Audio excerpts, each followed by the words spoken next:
Çîniyên kantona Firatê ji bo şermezarkirina êrişên dewleta Tirk a dagirker ên li dijî herêma Bakur û Rojhilatê Sûriyeyê daketin qadan. Meşê ji qada jina azad dest pê kir û li qada Şehîd Egîd veguherî mîtîngê. Meşvanan bênavber duruşmeyên bijî berxwedana Rojava û bimre dagirkerî bers kirin. Li qada Şehîd Egîd hevserokê Encumena Cîbcîkar a kantona Firatê Mihemed Şahîn axivî û te kes kir ku dewleta Tirk dixwaze aramî û îstiqrara herêmê têk bibe. Bila saziyên jiyanî û saziyên jiyaniyê xizmetê ku keve xizmeta milyonan kes. Armanca we êrişa ku hêvarî pêk hatî dikeve sera siyaseta şovînîst a AKP. همو سازی مسیفیل تین هدف کردن امزی لبرن ایرش دولت ترک فاشیست هر کو در باکش گریلای آزادی دخواه او جه انتقام خواست مدکره هم و هیرو بانکی عالم دکن و هم باکور سوریه هم وکی ریببریا خسر گله حرمه هم و سرمزار دکن زیان مد که تالوکه زیان زاروک مد که تالوکه دولت ترک شبا هدف کردن بنا سازیان شبو کو ریل کوچ بریل گل بکه شبو کو جیان ملت تنگاو بکه شبو نوشی براستنی شی بلکی بو چند روز ندست بکری نه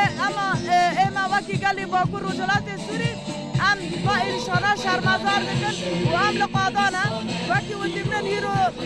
آمدشن لهر داره مشن Meşvanan diyar kirin ku devîna gelên herêmê plan û êrişên dagirkeriyê têk bibin.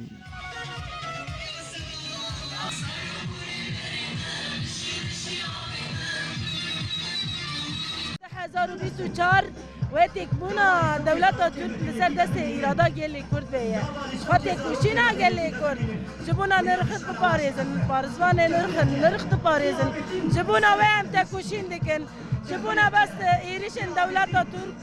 لسر گلی کرد دخوازه گلی کرد قربی که کوشبری را در باز که جبر وی دخوازه ایریشی سر نرخان بکن جبونا که هم اثبات بکن که دولت ترک و حوالبنده ویرا گلی کرد خودی ایراده خودی هلوسته به ایریشان را تیک ناری و بالعکس اما لدولت ترک برصفوی بدنه که و اویا تیک هریه نکانه نرخی من تیک ببه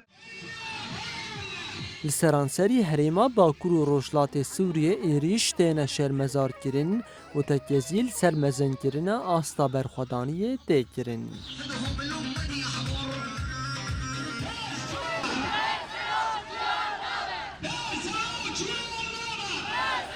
Şiyan!